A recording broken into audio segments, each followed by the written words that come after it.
Board of County Commissioners acts as a quasi-judicial body when it hears requests for rezoning and conditional use permits.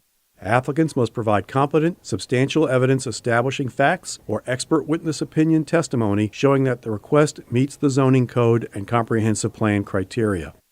Opponents must also testify as to facts or provide expert testimony whether they like or dislike a request is not competent evidence. The board must then decide whether the evidence demonstrates consistency and compatibility with the comprehensive plan and the existing rules in the zoning ordinance, property adjacent to the property to be rezoned, and the actual development of the surrounding area.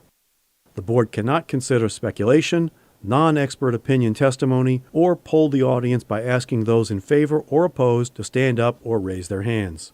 If a commissioner has had communications regarding a rezoning or conditional use permit request before the board, the commissioner must disclose the subject of the communication and the identity of the person, group, or entity with whom the communication took place before the board takes action on the request. Likewise, if a commissioner has made a site visit, inspection, or investigation, the commissioner must disclose that fact before the board takes action on the request. Each applicant is allowed a total of 15 minutes to present their request, unless time is extended by majority vote of the board. The applicant may reserve any portion of the 15 minutes for rebuttal. Other speakers are allowed 5 minutes to speak. Speakers may not pass their time to someone else in order to give that person more time to speak. Well, good evening and welcome to Thursday, October 3rd, the zoning meeting for the County Commission. We have Pastor Lucas Almeida. If you'd come up and give us the invocation, please, that would be great. Sure.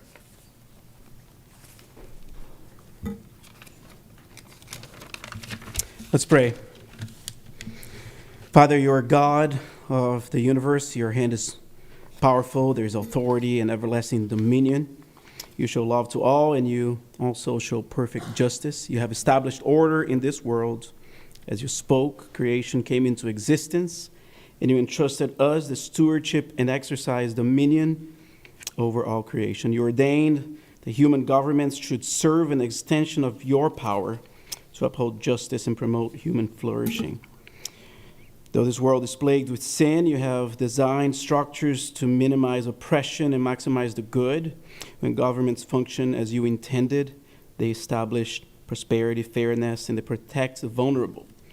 Lord, I thank you for the role of government as a sign of your common grace. Your word says that you cause the rain to fall on the righteous and the unrighteous alike, and you place men and women in positions of authority to help order society, whether or not they fear you. Today, I lift up our elected officials to you. May they remember that their authority ultimately comes from you. Help them serve you with integrity and humility, making decisions not for selfish ambition, but with a genuine desire to seek the well-being of the city of Melbourne. I pray for wisdom, fairness, and foresight in the decisions made tonight, that this chamber may promote prosperity, goodness, fairness, and the protection of the vulnerable, and also the common good. And yet, Lord, your word says, what will profit a man to gain the whole world and yet lose their soul? It is so wonderful to live in a prosperous nation, and yet in prosperity we can often forget our Creator. What a great travesty when men and women enjoy the benefits of the created order, but never enjoy the delights of the Creator himself. I'm thankful that you are not a God who is disconnected from the world you made. Rather, you have entered the human experience in the person of Christ, lived the perfect human life, and died a propitiatory death, not only to set an example for us to follow, but so that by faith we could live our lives vicariously through him. In Christ, there is forgiveness of sin and appeasement of your wrath that should fall on us for rebellion and the gift of righteousness, a righteousness that he alone has conquered and yet so graciously shares with all who believe. I pray, Lord, for this grace to abound in this place tonight, and I pray for your grace to be everywhere as you command men everywhere to repent. I pray these things in the name of your Son, Jesus Christ. Amen. Thank you so very much. Let's all stand for the pledge, please. I pledge allegiance to the flag of the United States of America and to the republic for which it stands, one nation, under God, indivisible, with liberty and justice for all.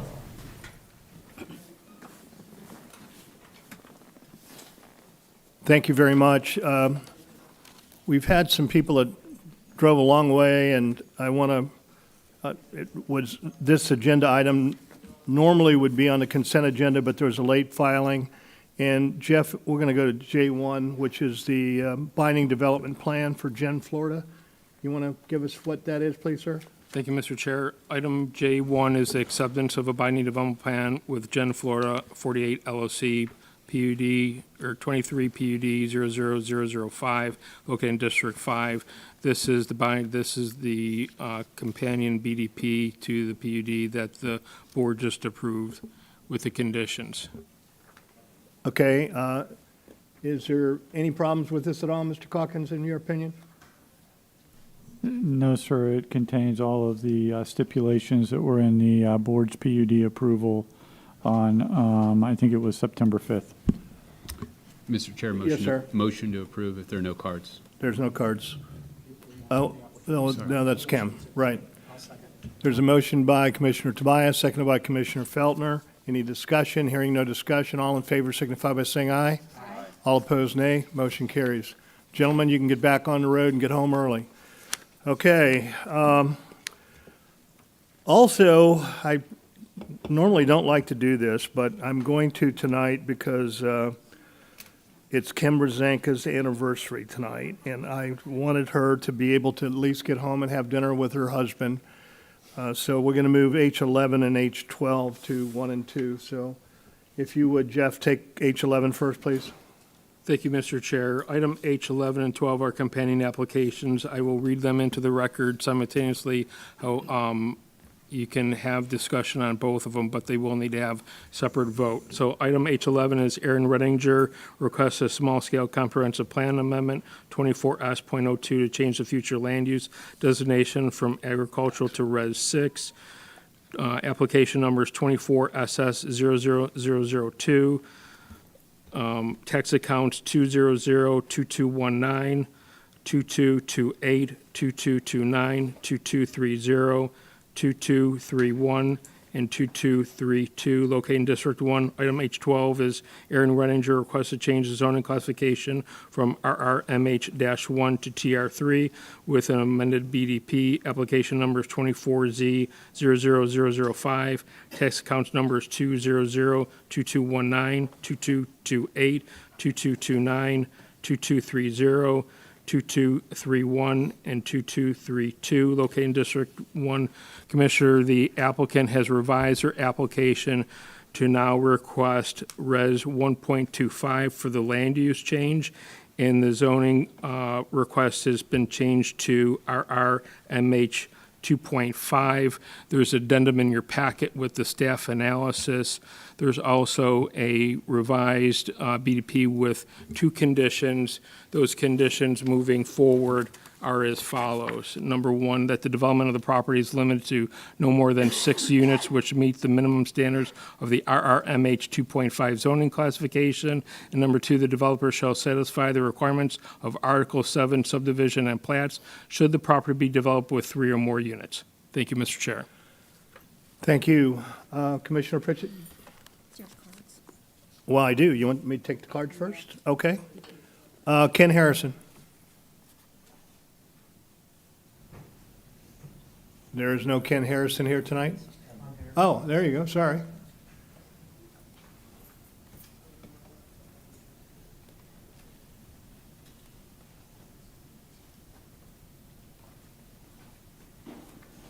Ken Harrison, 4960 Gandy Road, Mims, Florida. What I want to speak to you tonight about is the flooding in the area.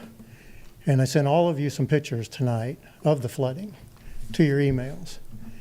And this property goes underwater on a regular basis. So that's a big concern for us, because if it gets filled, then it blocks up everything to the north. And the north swamps flood across this road onto the property, and they flood the property.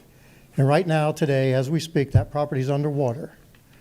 So this is normal. It's not just a one-off event. It happens all the time. And what we see is more and more development in the swamps, in the wetlands, and more problems for the people around that. So that is a big issue for us. And I think Ms. Pritchett should be aware that on Harrison Road, that road has been filled and culverted and filled over and over and over through the swamp, same situation. Hundreds of thousands of dollars over the last 10 years, no doubt whatsoever. And we're setting ourselves up for the same thing. And then we have the FEMA issues, where FEMA doesn't want to continue to pay the repetitious claims. We have the insurance issues in this state, where we're having insurance problems. People are being canceled. They're not being insured. But we just continue to set ourselves up for these problems when we allow people to live in these areas. And even if the owner comes in and fills the area, which some of that's been happening already, then they fill and they build these swamps up, or these hills for their septic tanks. And as the property floods, it leaches from the drain fields into the surrounding waters. So that's just another big concern. That's a health problem. And then if there's changes, one of the things that we're really concerned about is the agricultural. And Objective 4 in the future land use element says that Brevard County recognizes the importance of agricultural lands to the community as the industry benefits the economy, reduces the extent of urban sprawl and the cost of providing public facilities and services, provides environmental benefits, and provides open space and visual beauty. The county shall enhance and protect agricultural lands and provide for the continuing viability of the agricultural industry in the county's economy. So that's pretty clear. And Indian River Park has maintained this agricultural zoning since 1988. The property next to it that they argue is higher density, which is Hidden Lakes, is a separate plat. It was platted long after Indian River Park, and it's adjacent to it. It's not part of Indian River Park. So we want to keep that rural living. We want to keep the agricultural future land use. That is a major concern of ours, to keep the agricultural future land use. He can still do what he wants. He's got 6 independent parcels all combined. He can put a home on each one under the current future land use. That is extremely important to the community, that we keep it agricultural, that we not introduce a higher density future land use to the area. And I guess because I got a little bit of time left, it looks like a lot of land up there. If you look at it, it looks like this big open space. But Farmington owns 12,000 acres of that space. And Farmington, as you well know, is developing all of that. They're going to have every type of living, from very nice homes to affordable housing. And even in their master plan, they say that their affordable housing has to be within 1/3 of a mile of amenities, transportation. This property, which they wanted to develop as affordable housing, is 3 miles from the nearest Handyway and 5 miles from a Dollar General. It is way out there, and it's not the kind of place you want to stick people in the swamp who can't hardly afford to get around to begin with. So that's the argument, and I hope you'll do the right thing. Thank you. Thank you. J.R. Herring?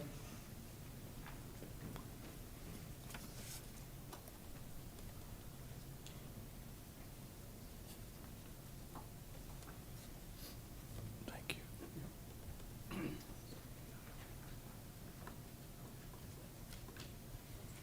J.R. Herring, 4241 Hog Valley Lane, Road, Mims, Florida. I'm opposed to this. My property backs up right to Mr. Reniger's property proposed. And as Kenny spoke earlier, I was just out there. The property's flooded. It's on the back side of mine. The water's come up. There's limited access in and out of there. There is, I'm in the process of building a home there. There is issues with insurance. It's harder to get out there because of rural living. And I don't think that we need to add any other homes in that area. That, one, there's a limited access that comes across wetlands, and that's been stopped up. It causes grief for the neighbors on Gandy. The water floods them, and I'm just against this. Thank you. Thank you very much. Stephanie Knight?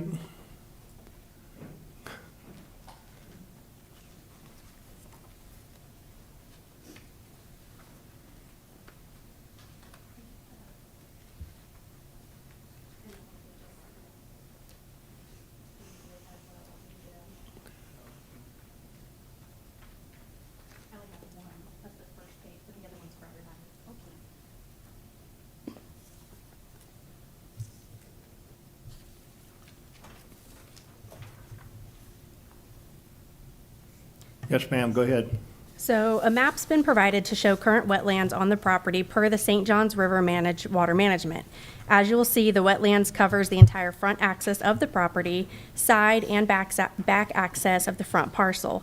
There are currently 3 code enforcement violations pertaining to this, as you should already know, based on the proposed binding development property Mr. Renninger submitted. This zoning request should never have been submitted, considering the wetlands had been filled to create access to the property. The property currently has a total of 6 divided parcels, with 5 parcels being zoned as RRMH1, which is 1 dwelling per acre, including the one that is mostly covered in wetlands. So that's 5 dwellings. The 1 large parcel zoned as AU with future land use of agricultural, which allows for 1 dwelling per 5 acres. But if Mr. Renninger divides that parcel in half, it would then allow for 2 additional dwellings, which make a total of 6 or 7 units on the entire property, as he is requesting now. I have printed that visual for you guys for convenience, so you can see. I put little houses and everything on the map.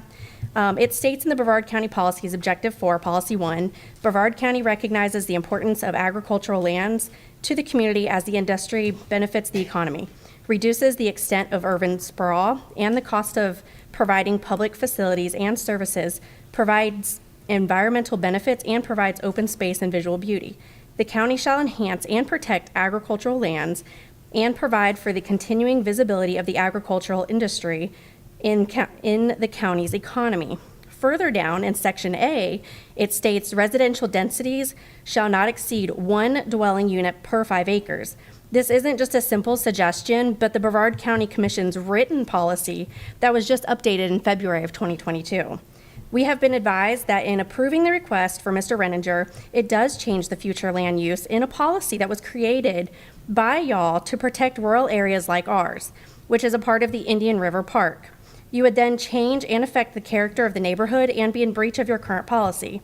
There's multiple misleading comments in the last meeting that we had by his counsel, which may lead you to decide your decision. His counsel did state, and I quote, "Right now, it is agricultural future land use of 5 units to the acre, which is RRMH1 zoning, which is 1 unit to the acre. So right now we have an inconsistency. He could build anything. He couldn't build anything there anyway, but that was untrue. He can currently build 4 dwellings on the 4 parcels that are zoned RRMH1, since they are grandfathered in as such, and he could use the 9.7 acres to divide in half, which is the future land use of agricultural."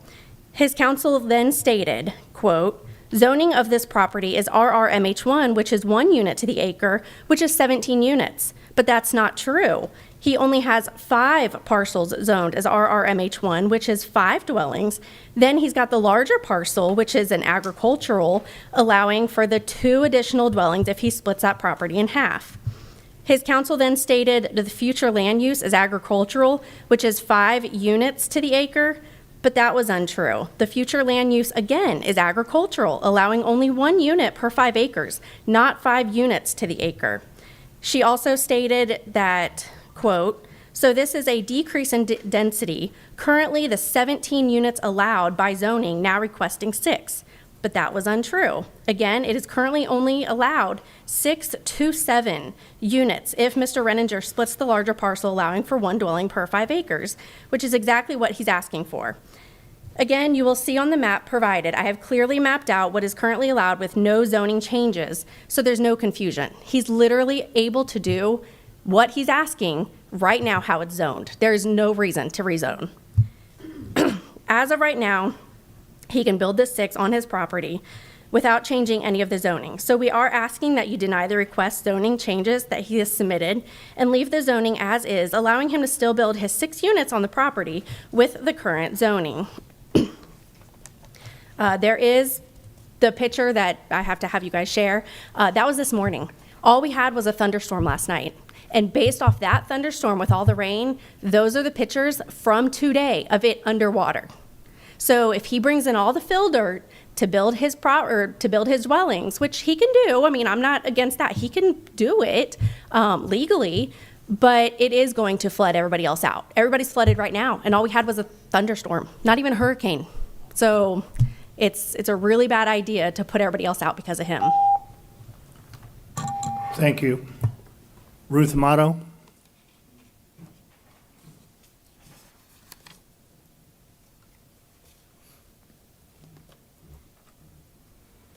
Good evening. Thank you for taking my card late. I appreciate it. Traffic was horrible getting down here. I want to read to you a point on the Public Works Floodplain Administration from the Brevard County website. The first point under natural and beneficial functions of the floodplain is natural flood and erosion control. The floodplain provides flood storage and conveyance and reduces flood velocity. As you can see by the pictures that you provided, it's clearly like a floodplain. It's holding the water from the rainstorms. The floodplain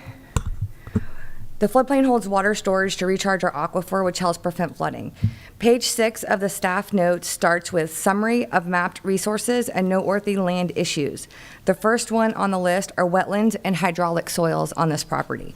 The second is the aquifer recharge soils. I would think that would be of great importance to the county at this point, since there is a looming water crisis in North Brevard. We are also in an insurance crisis. Allowing land like this to be developed only makes both of them worse. This is clearly a wetland that recharges our aquifer. The future of this land, the future land use map specifically talks about this area needing to have low density, 1 home per 5 acres, agricultural. To be honest, 1 home per 5 acres should be required to be built on stilts to protect it from flooding, to protect us from our insurance crisis. If we keep allowing houses to be built on land like this that is going to flood, it is going to flood the neighbors.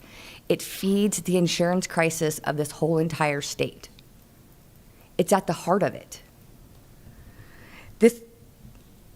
It would also allow the water to sit there and recharge our aquifer just like it's supposed to, just like it naturally does. Instead of being like down south where the state's spending untold amount of money to build water storage centers down there because they literally devastated the floodplains, we have a chance to not screw this up that way. We have a chance to protect Brevard, protect our floodplains, and protect our resources.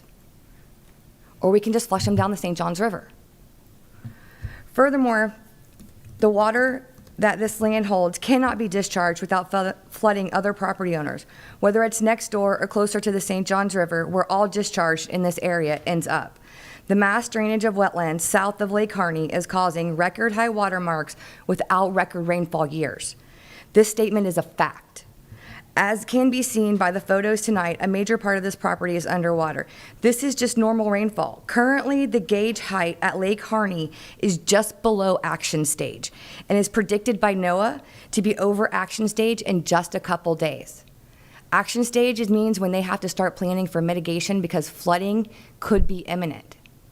If you continue to add drainage to that, that means action stage, flood stage at Lake Harney, where all this water ends up, you're flooding people out by the river. It's not the neighbors, but you're still flooding people. You're flooding out agriculture, you're flooding out homes. It literally can't be put somewhere that is not going to flood somebody, not this amount of water. Has anybody from the county been out there to see exactly what it looks like, the high water marks, other than code enforcement for the violations on the property? There are no better experts than the citizens that live in this area. They have tried to communicate with this board tonight and on previous meetings. I really hope you hear us. Thank you. Thank you very much. You want to hear from Ms. Rosanka first? Ms. Rosanka? Thank you, Chairman Steele. Members of County Commission, my name is Kim Rosanka, 1290 US 1 in Rockledge, Lacey Lyons Rosanka in the Rockledge office, here on behalf of Aaron Renninger. He is here as well. I do want to admit that I misspoke. I did not mean to misspeak, but you all know that agricultural is 1 unit to 5 acres. I just mixed up my words. I apologize, Mr. Harris and Mr. Knight. But yes, so there are 17 acres with future land of 1 unit for 5 acres, and the zoning is 1 unit per acre. You don't look at the actual lots for that. You spread density. So in theory, if the future land use matched up, he could put 17 units there. That is a fact. That was not a misstatement. Regarding this agricultural objective, this land is not being used for agricultural. That objective is to keep agricultural lands being used for agricultural. As to drainage and flooding, those are all site plan issues. As you all know, development standards will not allow him to impact others, that the post-development can't exceed the pre-development, so he's not going to be discharging more than is being discharged now. And that is what your county staff always makes sure happens. Regarding these allegations, and they are allegations of code violations, there's been no hearings, there's been no notice of violations issued yet, and there is none on your BAS system. Apparently there is internal, but not available to the public. And as I mentioned to you at the last meeting, FDEP has been out there and said there's no wetland violations, and that's in your records. So they are allegations. They have to be fixed, if there are, before he's able to move forward. And the only other thing I would say is that this is a substantial decrease from what we were asking initially of up to 30 units. It wasn't going to be that many. But this will allow him to do a subdivision of 6 units. It will be done properly. It will not flood itself. It will not flood others. And in order to do a subdivision, we can't divide 9.7 acres into 2 5-acre lots. That's not how math works. You don't get to average up. So this will allow him to develop all of the land, develop it with good engineering principles, not 1 unit individually like has been done out there. So we would request that you approve the future land use change to 1 to 2.5 acres, which Mr. Harrison is a very valid future land use, and also that you change the zoning from I always get it wrong, RRMH1 to RRMH 1.25, and we will accept the binding development plan conditions and get that to the county very shortly. And we're here to answer any questions. Ms. Pritchett, please. Ms. Rosanka, if the property stayed zoned the way it is right now, how many units could you build on the property? I believe it's based upon the future land use. I think they may be grandfathered in, there may be 5, but we're looking for 6. Well, the lady's data showed 7 right now. Well, that's if we divide the 10 acres in half, Okay. which we can't do. Okay. So a couple of thoughts with this. When I read it the first time, last time with the amount, there was no way this property can hold that kind of density. I actually was thinking at that time maybe a maximum of 8, but it still would have been like a bit of a struggle for the road and a few of the drainage situations. The good thing about when we approve this, if we approve it after we finish listening to all the data, is that before you can build, you guys have to work with the county. You have to maintain your own stormwater. You're not allowed to let your water roll off into other people's properties. So right now, if we have other properties that are rolling onto this property, we might have a code enforcement problem with the properties around this property we might have to look into later. But, and another thing, Ms. Rosanka, is when you guys do build this, after you do more than 3 units, or houses, you're gonna have to comply with subdivision. So that's a whole nother thing that you guys are gonna have to get through right now. So after we listen to the rest of the data, I think you guys have greatly listened to the residents before with their issues and problems. And I think a lot of the flooding problems for that area will help get solved. And I'm pretty consistent in that division up there. When people want zoning changed, I've allowed 1 to 2.5. I think anything smaller than that, it would have to be like moving your mother on the property to build a little unit in the corner, because there is a lot of saline problems with the water under there.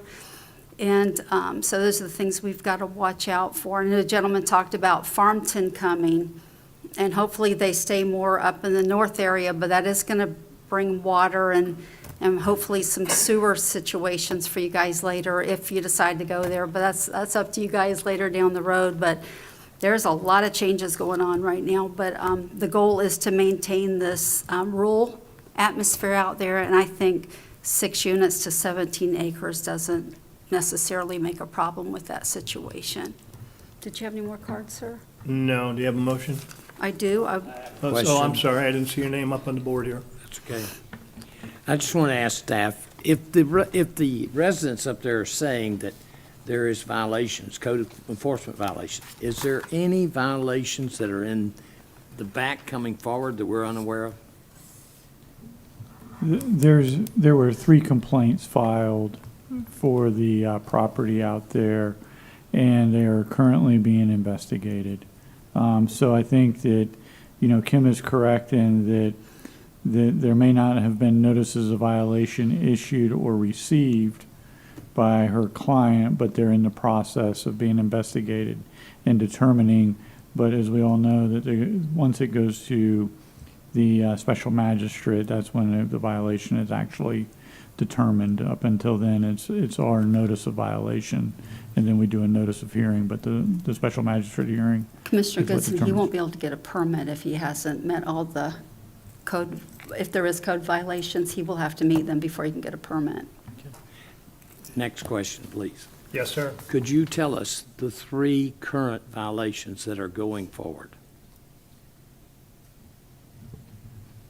I believe that there's one that is related to some wetland disturbance. There's another one that's related to tree removal, and I have to refer to natural resources on the third one. I have what's on Bass, if you'd like me to No, tell I'd you. rather hear it from staff. Okay. Just so the record's clear, these are complaints. They're not violations yet. Is that correct? The notice of violations went out today. There was 3 for land clearing and impacts to wetlands. Why aren't those available on Bass? Oh, I mean, they just got posted today. I don't know when you check. They should be on there. 3 o'clock this afternoon. I'll Let get me- those for you. Okay, Commissioner Pritchett. Let me make sure, though, he will not be able to move forward, though, until he meets and takes care of code violations, correct? Correct. That's what I thought by law, that has to be done regardless. So everything has to be in place before he's allowed to move forward. Okay. One Commissioner comment. Goodson, anything more? Yes, one comment on that. I understand what you said, Commissioner, but moving forward with a violation sometimes takes forever, then the horse is already out of the barn. So I don't know, if you know anything about Florida and developing land, you already know that you can't touch wetlands. So you're telling me this developer didn't know that and touched wetlands? Did he touch wetlands? Are you still investigating? We believe so, but we're still investigating, and we'll go to notice of hearing and then the special magistrate. What's the remedy for that if that did occur? That's a good question. Oh. We'll have to work with DEP. We do have a wetlands delineation. I'm not sure what DEP's ruling was, but we'll work with them as well to be consistent. FDEP has issued a notice of no violation, which I submitted to the county. It's in your record. Said there was no filling of wetlands that violated their rules. So, Commissioner? One more and I'm done. Yes, sir, go ahead. The wetlands that are in question, whether he did them or he didn't do them, is it 1 acre, 5 acres? Does anybody know? I'm not sure. I mean, that would be part of the investigation because it does look like he avoided most of the wetlands, but we'd have to work with DEP and use the wetlands delineation that was provided, that was obtained by the applicant. I'm not sure what DEP used in their assessment, but we'll work with them. So unfortunately, I can't give you an acreage at this point. Okay. I'm sorry. Okay. And staff is sure, like Commissioner Pritchard's saying, that if you approve this tonight, he's got to correct all those issues before he can get a building permit. Is that correct? Yes, sir. Okay. Let me just ask one more question. In the event that there is some wetlands there, won't they have to do mitigation in order to? Oh, yeah. Okay, so I mean, I just wanted to make it clear and put it on the table that there's all kinds of things they got to do before they're going to be able to move forward. Yes, sir, and if that wasn't part of the case, I would have kept it in the BDP, but it's already law, so I didn't, yeah. But the other two items have to stay in the BDP. Okay. do I- Chair, one question. Yes, sir. I hear both of you talk, but also, some people don't always follow the law. But as long as you can't get a building permit and the commissioner's for it, I understand. And you'll be here, sir, to watch over that. No, you might be shocked. I'll keep an eye on it and tell you, how's that? There you go. All right. Is there a motion? Yeah, make a motion to approve with the two items in the proposed BDP that limits it to 6 units and that he has to satisfy the requirements of Article 7 subdivision and plats should the property ever be developed with more than 3 units. We need to do one too, right? We need to do this for H11 and H12? Okay, so this is for H11. Jeff? The H11 is the land use, so what I'm hearing is that you're recommending approval of the Res 1 to 2.5. Yes, sir. Okay, is there a second? Second. Okay, there's a second by Commissioner Tobias. Any more discussion? Hearing none, all in favor signify by saying aye. Aye. All opposed, nay. Nay? Motion carries. All right, let's go on to H12. H12. Yes, ma'am, go Is ahead. this the one with the BDP, Jeffrey? Yes, ma'am. Okay, motion to approve with the two items of the BDP that I just read, clerk's office. Okay, is there a second? Second. All right, there's a second by Commissioner Feltner. Any more discussion? Hearing no discussion, all in favor signify by saying aye. Aye. All opposed, nay. Nay? Motion carries. All right. Thank you very much. Happy anniversary. Yes, we're going to, yes. There's one item on the consent agenda on F1. It's accepting a binding development plan with Paul J. Turner and Jackie Allen. Jeff, do you have anything there? I do not. Okay. Is there a motion? I'll make a motion for consent. There's a motion to approve consent. Is there a second? Seconded by Commissioner Pritchett. All in favor signify by saying aye. Aye. All opposed, nay. The motion carries. All right, we're into public comment area. Bruce Moya.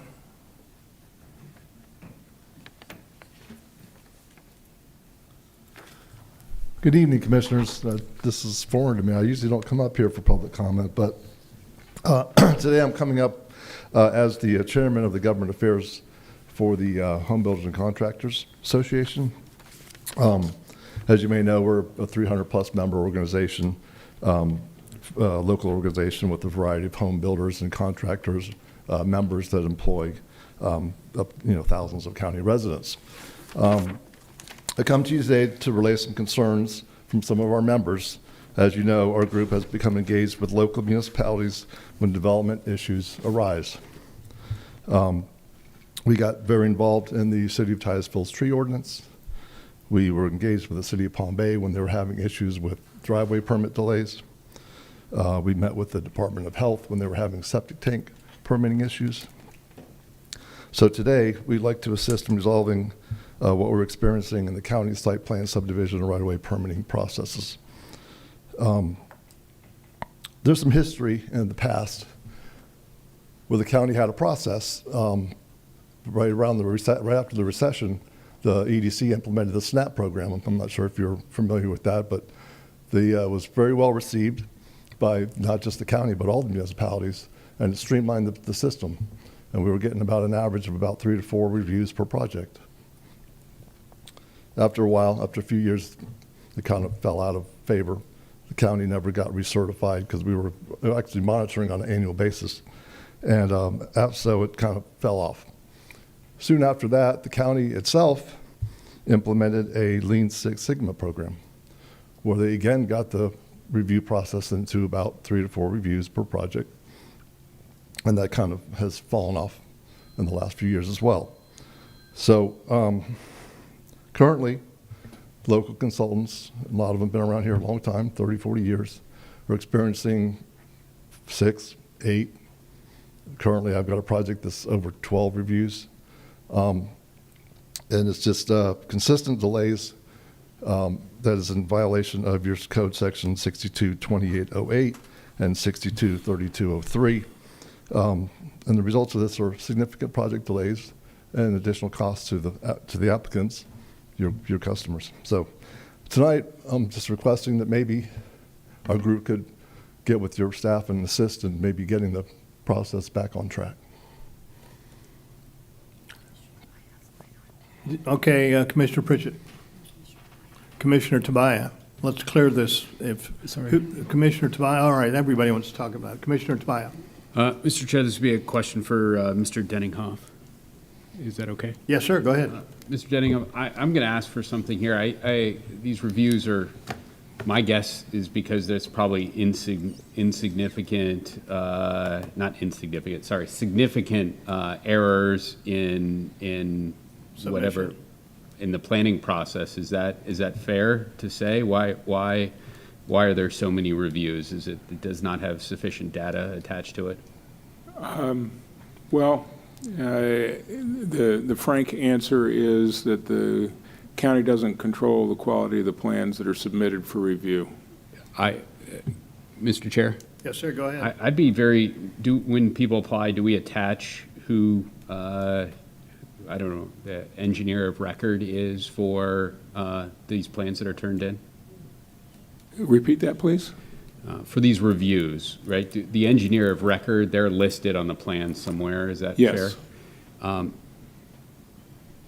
Would it be possible to find out which engineers have the most reviews, require the most reviews? I think we could put together that would be very helpful to see which that. engineers are not providing quality. Because the fear I have is that there's a lot of blame on the county on this, but the reality of the situation, it's probably funneled into 2 or 3 engineers, quite frankly, that aren't doing their job appropriately and are blaming the county for review after review after review.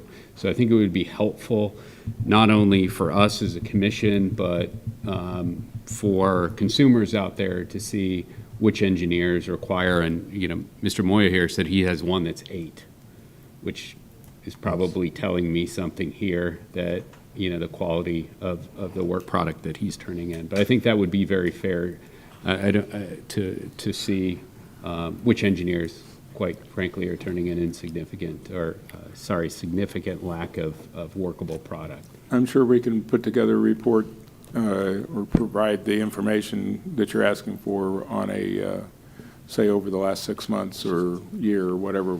And that would be helpful information. I think we could provide that back to the home builders and contractors, and maybe they could share that with, to see which engineers require remedial work over and over and over and over and over. I don't know, as many as I'm hearing 8 times. So, thank you. Commissioner Feldner. Just real quick, is the builders table group still meeting? That was something that was almost quarterly for a while when I first got here. I don't know. Is that still happening? No, that is not.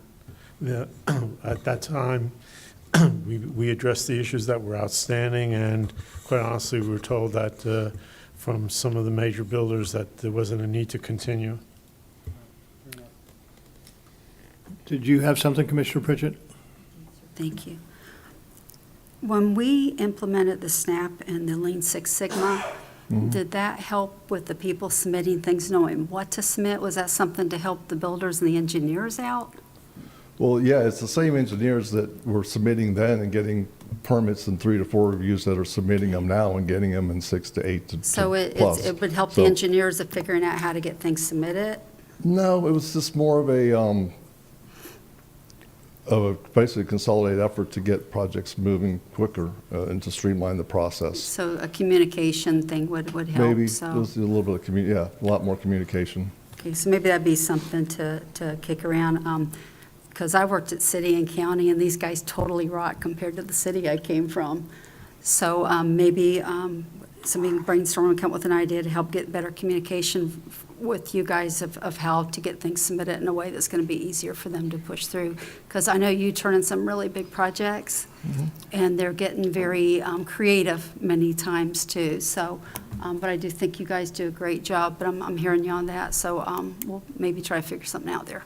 Sounds good. By the way, it's highly unusual for us during public comment to have a question-answer situation, so this is a first since I've been here. I think it's a good idea, too, so we'll move forward. Thank you. Thank you very much. Hold Yes, on. I thought you were finished. No, I never started. You didn't recognize me. I personally think that this is an excellent idea, so I'm going to tell you stuff that I have experienced, and I'm no longer doing this, but I hear it from contractors, I hear it from my son. What can happen, it takes forever to get some, and John, this is no reflection on you, okay? I think that we all need to sit down together and talk about this with numerous contractors. Okay, here's my complaints. Everything he's telling you is true. It's not the engineer, I don't think it's all the engineer, but here's what, a set of plans goes through and they approve the landscape. They go through the next time and they add 2 more trees or 3 more trees. Even to the point when the job is 95%, you have it striped and then the inspectors come out there and say, I need 4 more inches here. Even though you had approved site plan. Now you can say the hell yourself and I'll go down to the county and raise hell, but that's just gonna hurt you down the road. So you go out there at your expense after he's drawn it, after he's sent it through you 8 times, and somebody has to add 4 more inches. A good example of the day, you had 2 sidewalks meeting, and there's a V form.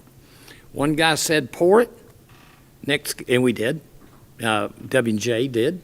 Next day, the next one said, no, put the grass there. 6 weeks over here in Viera, we waited to pour 4 foot of sidewalk. Now, the city was involved, they couldn't make a decision, and the county couldn't make a decision. So you had an open sidewalk at the contractor's liability, and your code says, or somebody's code said, no valve in the sidewalk. But right across the street, you could see a valve in a sidewalk. So what we have sometimes is no direction. And when you have no direction in construction, it costs money. We're not asking the county, I'm not personally going to, I think the county does a wonderful job with everything they do, but there needs to be some meetings and some discussions, in my opinion. And I just gave you a limited amount. Contractors can give you all kinds. So, I don't know. Okay, Thank Mr. you. Moya, thank you for bringing the issue up. Okay, and I'm just the messenger. Okay, Mr. Messenger. Ken Brown.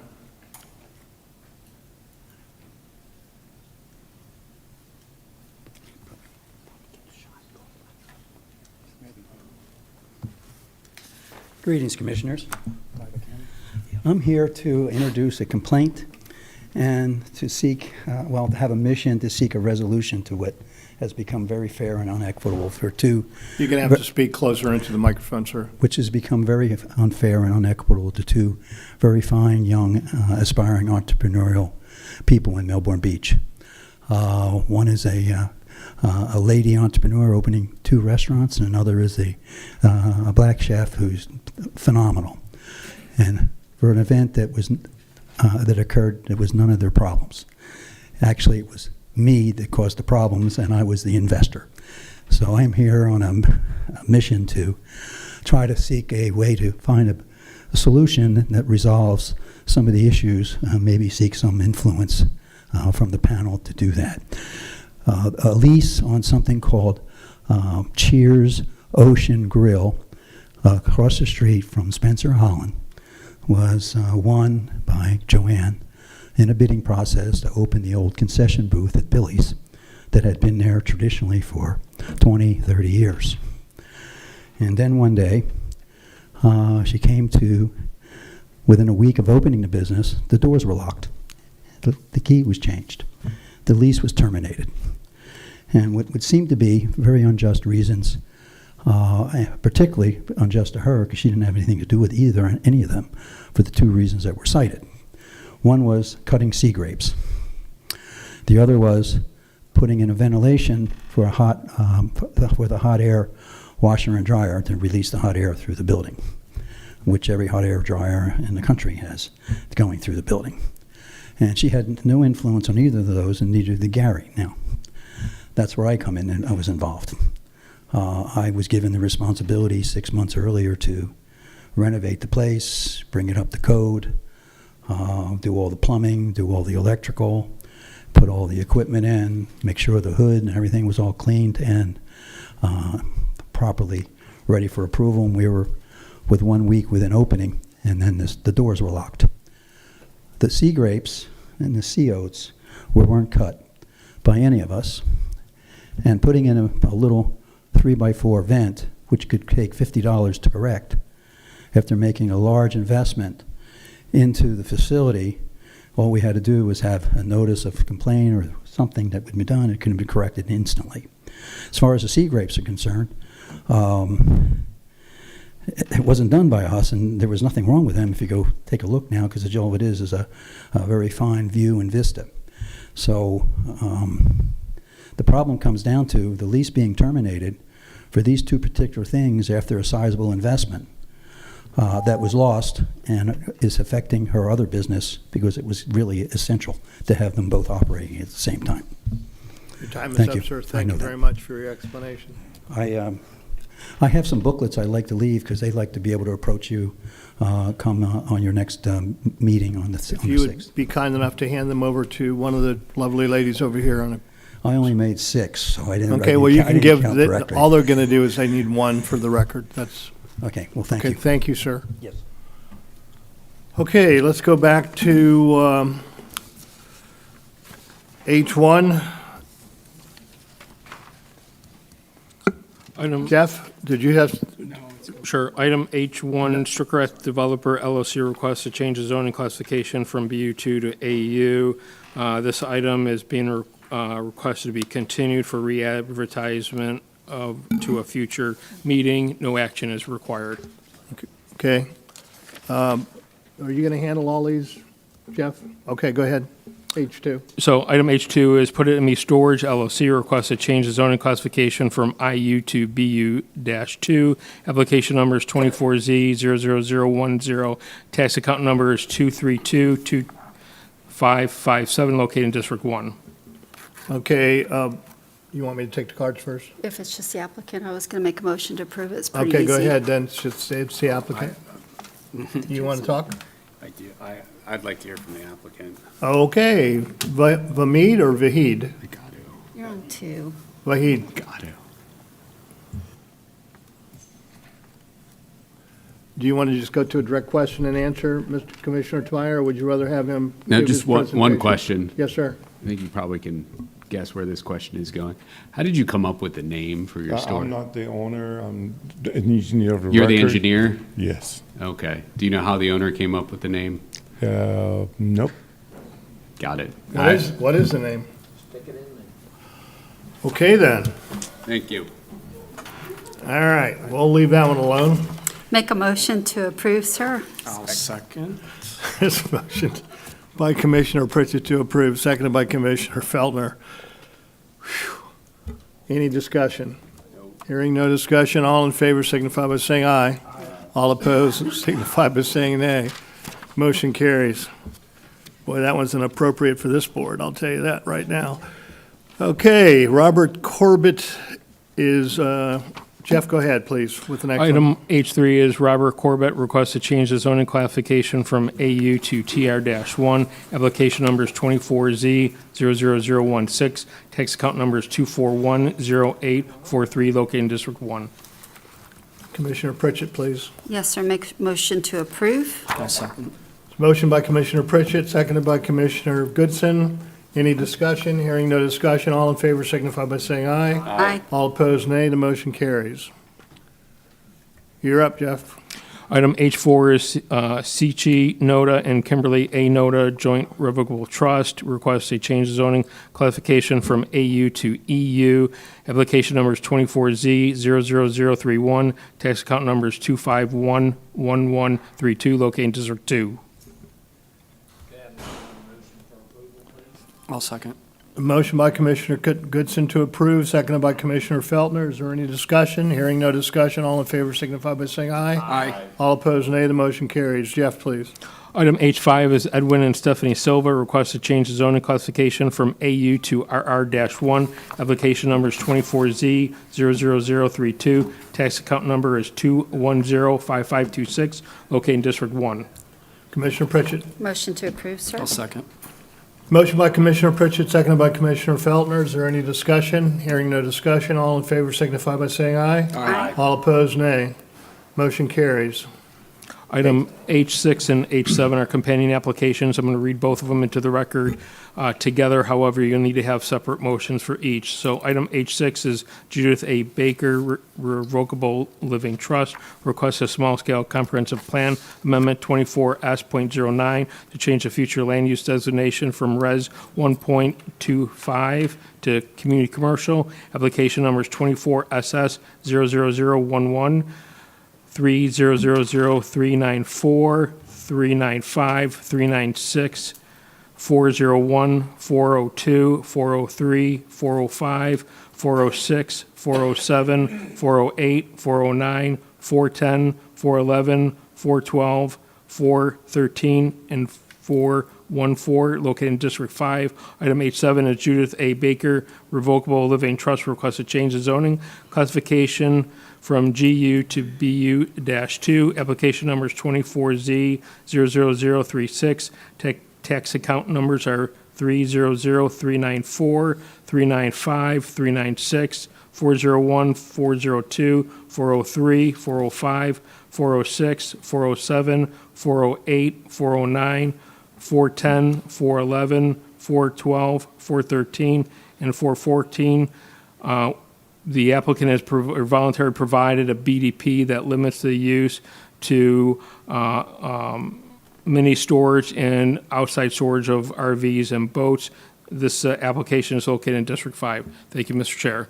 What was the planning and zoning on this one?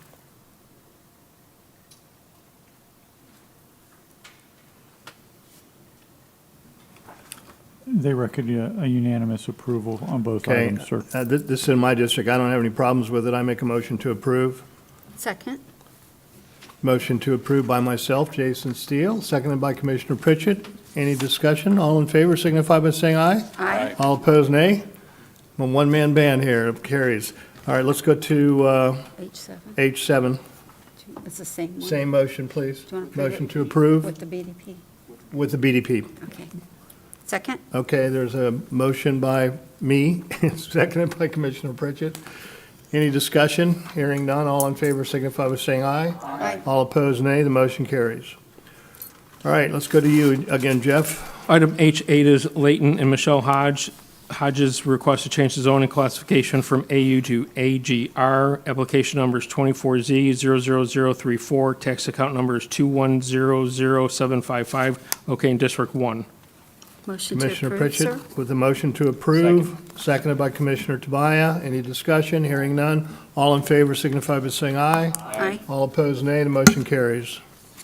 Item H9 is Pierre Carlo and Christina Ciacci request to change the zoning classification from AU and GU to all AU. Application number is 24Z00033. Tax account numbers are 231, 4742, 4743, 4744, 2322851, located in District 1. Motion to approve, sir. Motion to approve by Commissioner Pritchett, seconded by Commissioner Goodson. Is there any discussion? Hearing no discussion. All in favor signify by saying aye. Aye. All opposed, nay. Motion carries. Item H10 is Tyler Gardner and Shelby Hines request to change the zoning classification from GU to RRMH-1. Application number is 24Z00037. Tax account number is 2406117, located in District 1. Motion to approve. There's a motion to approve by Commissioner Pritchett. Second. Seconded by Commissioner Feltner. Is there any discussion? Hearing no discussion, all in favor signify by saying aye. Aye. All opposed, nay. Motion carries. All right, is there any new business or unfinished business? I don't see anything. No additional public comments. Go to board reports. Commissioner, County Manager. I have no report. County Attorney. No report, sir. Commissioner Pritchett. No report. Commissioner Goodson. No report, sir. Commissioner Tobias. No report. Commissioner Feldner. And I have no report. Do I hear a motion to adjourn? Motion to adjourn by Commissioner Goodson, seconded by Commissioner Feldner. All in favor signify by saying aye. What now? What happened? So moved, okay. She bet an hour. It was an hour and 1 minute. Oh, so you were trying for a bet. I got it. The opinions expressed by any member of the public during any period of public comment do not necessarily reflect the views or opinions of the Board of County Commissioners of Brevard County, Florida, Space Coast Government Television, or the program sponsor, and are solely those of the presenter. The Board of County Commissioners of Brevard County, Florida, Space Coast Government Television, and the program sponsor hereby expressly disclaim any and all responsibility or liability for any defamatory or slanderous statements expressed by any member of the public during any such period.